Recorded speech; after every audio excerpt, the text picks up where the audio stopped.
hour mark. So far, so fast.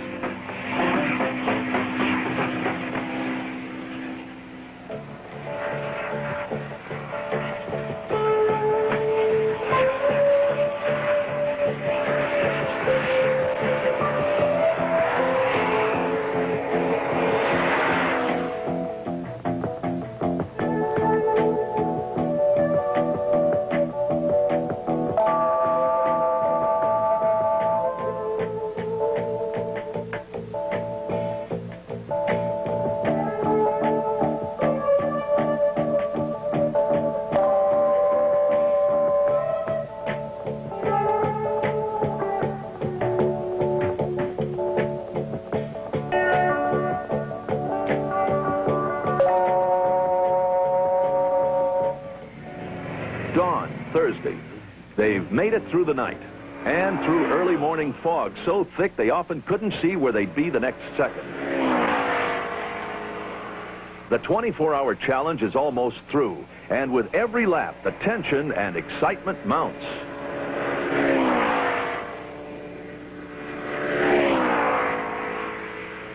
"9:30 a.m. They've done it. Proved that Kawasaki's new breed of high-performance touring bike can go farther, faster, longer than any other motorcycle in history.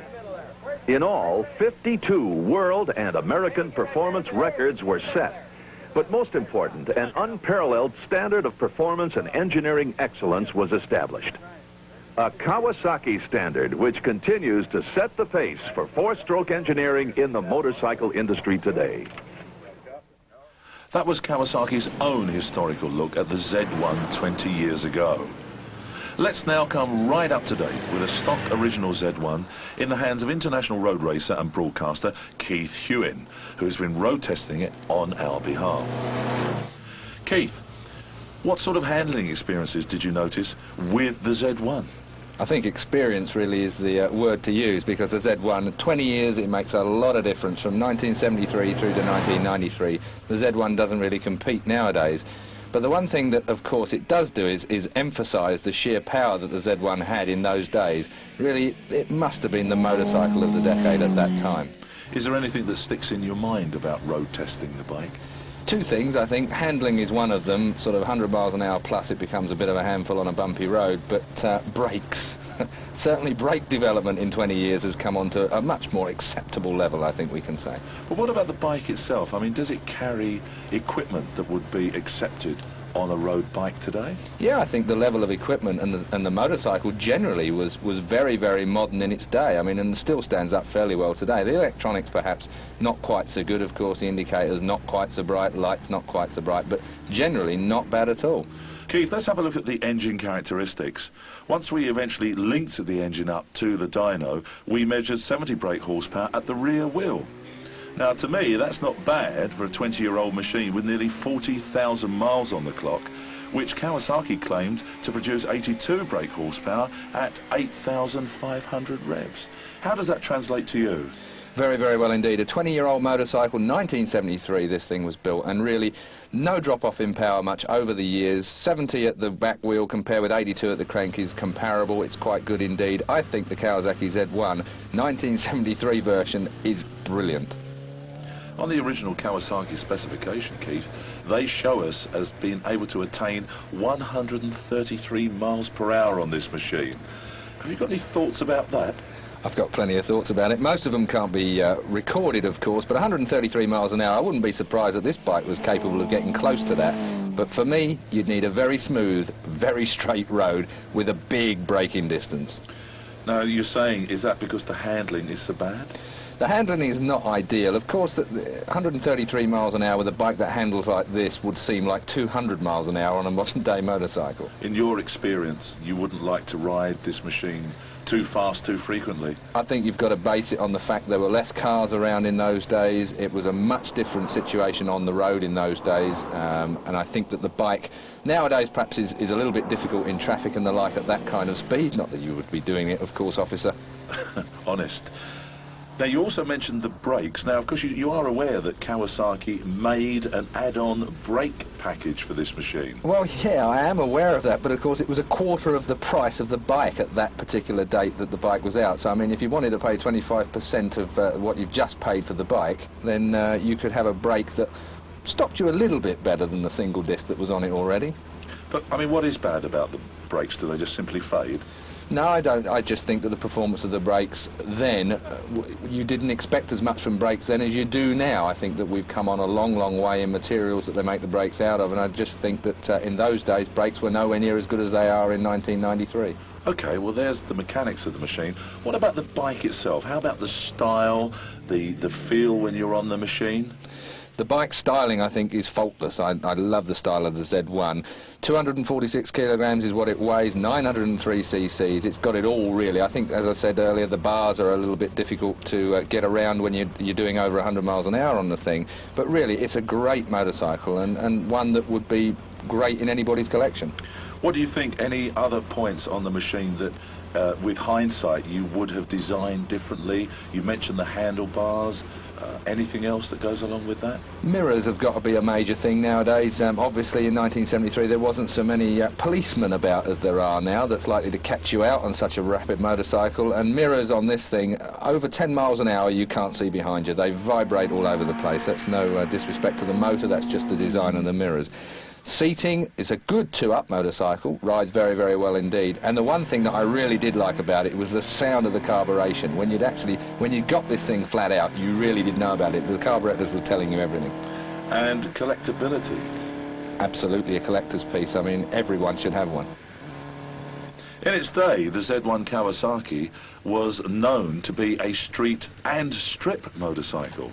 Now, Keith, your experiences have always been round corners. You've never fancied it in a straight line. No, but Ray Debon, he did fancy it in a straight line, and the standing quarter claim from Kawasaki was 12.46 seconds. Ray, though, was restricted by the owner of this motorcycle and managed a 13-second run at some 92-mile-an-hour terminal, which I've got to say, again, for a 20-year-old motorcycle is pretty good. Let's have a look at that then.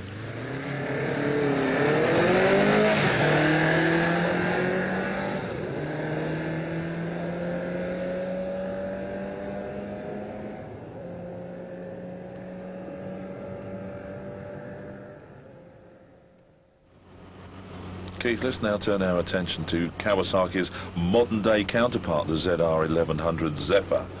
Now, the last 20 years, has it produced any real refinement in this bike? Without a doubt. I mean, it's a lot more refined than the old Z1, but really, it's one of those motorcycles that does everything just that little bit better. But again, I always have difficulty with this type of motorcycle in wondering what it's all about. It's obviously not a sports bike, it's obviously not a touring motorcycle, it is literally a retro motorcycle with a medium range bit of grunt as far as the power is concerned. Well, they claim 93 brake horsepower at 8,000 revs. We noticed on the dyno just a shade under 90 brake horsepower. That's not an awful lot of increase in power, bearing in mind the increase in size and modern technology. Absolutely, and it is a little bit heavier than the Z1. They're both going through 5-speed gearboxes. But I've got to say that the Zephyr, in comparison, was a much easier, much nicer motorcycle to ride than the Z1. But you'd expect that after 20 years. Handling, why easier with the handling? Certainly, it's got a very low centre of gravity. The motorcycle really does handle very, very well on slow-speed corners. The problem you have with any retro motorcycle is being stuck right up there in the wind, of course. Once you get to anything like 80 or 90 miles an hour, it becomes very difficult to hang on to. And fatigue-wise, from a rider's point of view, it really is a 50-mile-an-hour motorbike. What about the suspension? Has that been upgraded in accordance with modern-day motorcycles? Well, again, I think yes, of course it has, and the situation is, again, in these circumstances, the forks, if anything, feel a little bit too soft for my liking. The damping at the rear, again, a bit too soft for my liking. Bumpy, fast corners, it's still not at home. It's got that retro feel about it, which, of course, I suppose Kawasaki have designed into it. Can you lay the bike around a lot more than you could do the Z1? Certainly I was a lot happier to do that because I was more in tune with Zephyr 93 than Z1 73. I'm sure someone that's used to riding the Z1 a lot more than me would do a lot more with it, but the Zephyr 93 bike is quite a nice bike to chuck into the turns. It does touch the ground relatively easy, again compared with the more usual sports bike, but it's a good bike at slow speed. Again, it's one of those things that if you're zapping about the country lanes, doing short 50-mile runs and the like, it's a very, very nice bike to ride. Well, how about that question of brakes? How have they been improved? Definitely been improved. The brakes at the front of the Zephyr are very, very good indeed. Again, the front forks, a little bit too soft for me. Got a lot of dive on the front end if you asked a lot from it early on. It's not the sort of bike that you're supposed to ask those kind of things from, but being in the position I've been in, I did want to see how it performed, and it done it reasonably well. You say the position you were in. What about the riding position? Riding position's very, very comfortable, but not at high speed, not comfortable at high speed. The seat was brilliant. The mirrors are also on this bike are a lot better than the old Z1, I have to say, and from a pillion point of view, the bike is an absolute dream. How about smoothness? Does it compare? Is it similar to the Z1? The motor is a lot quieter than the Z1, mainly from a carburation point of view. They've obviously improved airboxes and the like since those days. But again, it's a very smooth, torquey motorcycle low down. Interestingly enough, do you think 20 years on from now, the Zephyr will have the same sort of collectability appeal as the Z1 has got now? I personally don't believe so, because with one retro's enough. The Z1 was a classic. It was a front runner of its time, whereas the Zephyr is looking back at a front runner of 20 years ago. Do you think it's got posing value, the Zephyr, or would you rather be seen on a Z1 than a Zephyr? Now you've got me completely. I think I wouldn't mind being seen on either of these bikes, but I probably personally would prefer to be on a sports bike. Well, they do say that the early Z1 can be seen as an extension of someone's personality. Do you think it would extend your personality, or are you quite happy to stay as you are? I think that every bike has its place. The Zephyr has a place in life. It is one of those things where I've always wondered why Harley-Davidsons make as many sales as they make, and I can see why the Zephyr makes the amount of sales that it makes. It is a nice bike to be around on. I like the bike, but again, it's going to be a matter of taste. Okay. Well, with the Z1, we went onto the drag strip, and we're going to do exactly the same thing with the Zephyr. What sort of figures are we looking for with the Zephyr? Well, Ray Debon, again, this time not under any restriction from our producer, he was able to really get stuck into this motorcycle, and he dug into the low 12s with 108 mile an hour terminal speed, which perhaps for a modern day 1100 is a bit sluggish, but again, we've got to consider where this motorcycle is in the world. Okay, let's see how Ray got on with his machine.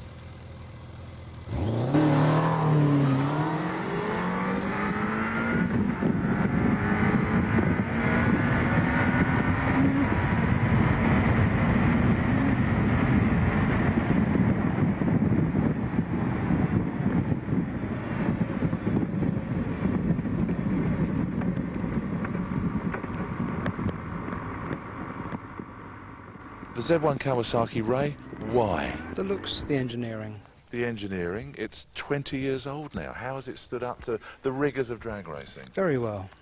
It's still the original gearbox. After 20 years? Oh, yes. And no problems with that at all? No. Wow, that's phenomenal. Okay, let's move on to the bike, one of the bikes you have been road testing today, the original, the Z1 Kawasaki, far larger than your drag bike. How does that feel to you today? It's still, it reiterates the performance. It's still very strong. It pulls well. The motor is still the main point of it. Now, in its day, this is one of the class leaders. Today, how does it stand up against the latest bikes? The motor still is very strong. Obviously, the suspension technology has improved with age, and the newer stuff is better. Well, we're talking about the newer stuff, so let's move on to the second bike that you've been road testing for us, the Zephyr 1100. Up-to-date technology. How was it to ride? It's very nice. It's very smooth. It's the sort of machine that you could ride either as a granddad or as a hooligan. So summing up then, Z1 to Zephyr, Keith, in your view, which one would you rather end up with at the end of the day? At the end of the day, if I was a collector, the Z1 definitely. The Kawasaki Zephyr I would use from a day-to-day basis. I think it's a day-to-day sort of motorcycle. So yes, I would ride the Zephyr day-to-day. The Z1 I would have parked up with lights on it, with the heating around it in my garage.